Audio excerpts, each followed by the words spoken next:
Boxing Ego here. If you like this video, make sure you hit the like button and also subscribe to the channel and hit the bell icon on the top of your screen to get notified when the latest new content drops. One.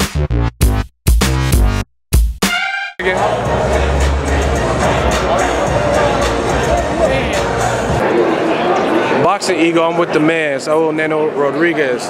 We're at the Box Fan Expo. How you doing? I'm doing good, man. How you doing? Good. Now you look kind of slim in the face. I was watching your social media. Looks like you're training. What are you training for? I'm training hopefully a fight sometime in July, but I mean, I always stay in shape. I always stay in the gym. I mean, just always trying to improve and get better day by day. Definitely. Now, what was your biggest takeaway from your last fight? It was a tough fight. You fought. It was your first fight, I believe, with Mayweather Promotions. Yeah. What would you take away from the whole experience? Just looking for a knockout. I'm trying to impress too much sometimes. That's what I made a lot of mistakes. I made a lot of mistakes looking for a knockout. And sometimes you just can't look for a knockout. Gotta let it come? Yeah. Now, it looked like you were grinding pretty hard. What's the typical training day consist of for you when you're like training for a fight? Just 2 days. 2 days. Oh, you do 2 days? Yeah. Well, usually with just a regular training day, I run in the morning and I box in the gym in the evening. And when I spar. Like I don't run in the morning, I'll spar, and then I'll run at night. Definitely. Yeah. Now, we got Cinco de Mayo weekend. We got two Mexican warriors, Canelo-Chavez Jr. What type of fight do you think it's going to be? It's going to be a war. They don't like each other. Two Mexicans, I mean, that's the worst thing they can do is quit. That's what Mexicans hate. They hate quitters. So if no one quits, you gotta like they're gonna like disown them. They'll be disowned from Mexico. They can't go to Mexico no more.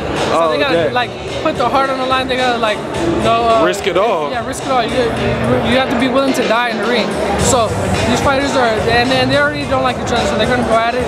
I think Canelo is more talented, more skilled, but he's smaller, and Chavez is bigger and tougher and heavy. He's gonna be heavier. So and Canelo's moving up the weight, so he's gonna be a smaller fighter for sure.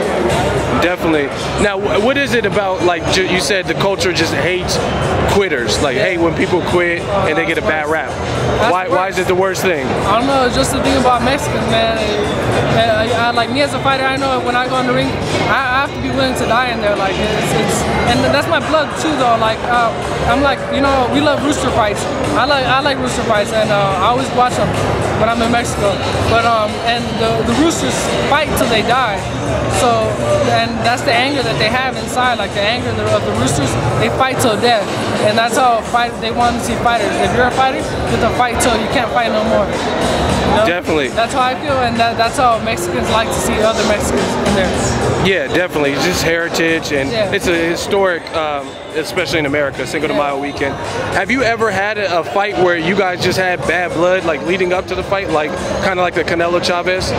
Not yet. Nah, nothing like that. No, but that's good. I mean, there's always been opponents that talk a little bit, but it does make you angry. So I would imagine if I put myself in their situation, I'd be pissed. I'd be mad. I'd be wanting to rip someone's head off if I was them. Definitely. Now you're with Mayweather Promotions. I see you living life, just kind of enjoying life. I heard you got some Camaros. Yeah. Is that true? He gave me a Camaro from her like it's kind of like just like a signing bonus, like a gift. He gave me a watch too. What color Camaro is it? A black Camaro. Oh, you got a black? Yeah. Spoiled?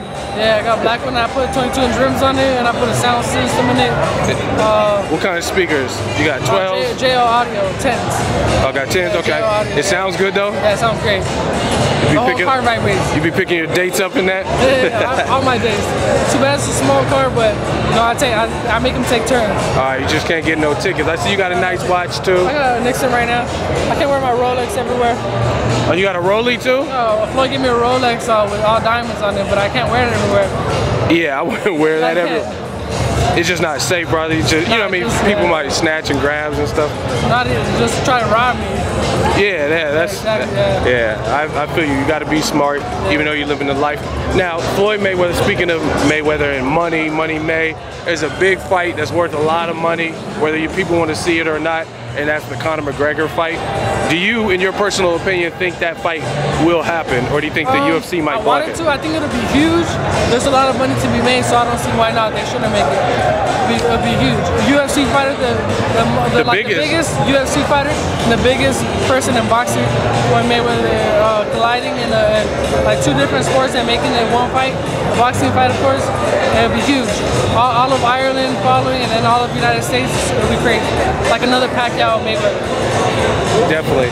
Now, what do you feel in 2017? There's been a ton of great fights. Canelo-Chavez tonight. We got Anthony Joshua, Klitschko just happened. Danny Garcia, Thurman. How does that motivate you as a fighter, just to seeing all these great fights being made in general? It makes me excited because I want to get up to that level, and then have great fights too. Fights that fans ask for. So that's what I want to do. Definitely. Now, since it's Cinco de Mayo weekend, I gotta ask you, who's your favorite Mexican American fighter? Like that person. I know you probably have a ton of fighters. Or Mexican? It could be either one, just pure, like straight from Mexico or Mexican American. My friend, and he's really talented. Mikey Garcia. He's great. He's a great fighter. He's a beast. Yeah. He's a great friend of mine. I sparred him for years and years. And you sparred with Mike? I sparred him for like 6-7 years. I know you were with Robert Garcia. I sparred him a lot. Yeah. He's great. He's real talented and real strong. So he's like my favorite Mexican American fighter right now. Definitely. What about favorite just Mexican fighter from Mexico? I don't know. Just name a couple then. I like Valdez. Definitely. Valdez is my friend too. I like Canelo and Chavez, of course. Marquez? Marquez, I don't know if he's still active, but of course Marquez. All time though? Yeah, it could be anything. I like Barrera.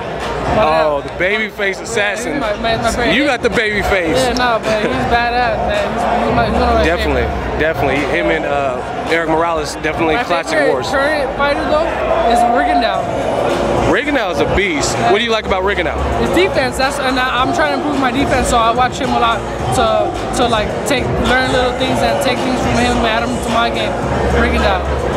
Yeah. Speaking of Cuban boxers, I seen Gamboa got stopped last night. That was crazy. Yeah, it was bad, man. You can't take boxing lightly, man. This is a full-time job. Exactly. And I learned my last fight too. You just can't knock everybody out, and it's not going to be as easy. It don't matter if he's the opponent. They come to fight. Definitely. Now, what are your takeaways from fighting and sparring with Mikey Garcia? What does he do well? The jab is real important. I used to never jab before I sparred him, and he uses the jab a lot, and jab is real important. Definitely. Yeah. Now, last question. Mikey Garcia, they're talking about maybe having Vasil Lomachenko move up to 35. I think that's a dangerous fight. Yeah. But what are your thoughts on Mikey Garcia? Mikey's too talented. He's too smart. He can adjust, and he's great with southpaw. So I think Mikey got it. Okay. Where can the fans follow you? Team_Neno on Twitter and Instagram. Saul R93 on Snapchat. Saul Neno Rodriguez on Facebook. All right. I look forward to seeing your next fight. Thank you. Maybe seeing your Camaro one day. Yeah. Keep following BOXINGEGO on Twitter. On Twitter. Yeah, Twitter, all that, Instagram. Yeah, we working. Thank you, man.